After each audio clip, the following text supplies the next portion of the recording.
జింక మనుష్య భాషలో అంది, జటాజూటం కట్టుకుని ఇంత తేజోమూర్తిగా ఉన్నాడు గొడ్డలి పట్టుకుని, వీడు మన్ని సంహరించాడు కదా అంది.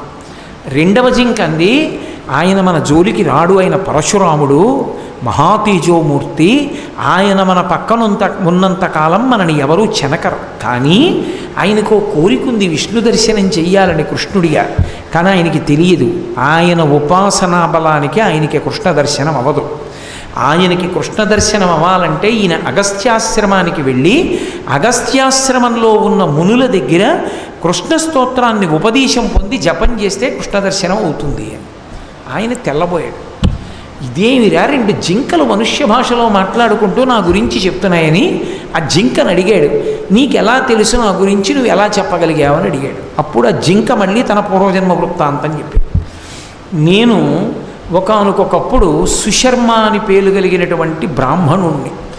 వేదం చాలా బాగా చదువుకున్నాను, కానీ బ్రాహ్మణ జన్మ అయిన కారణం చేత పిరికితనం ఉండేది.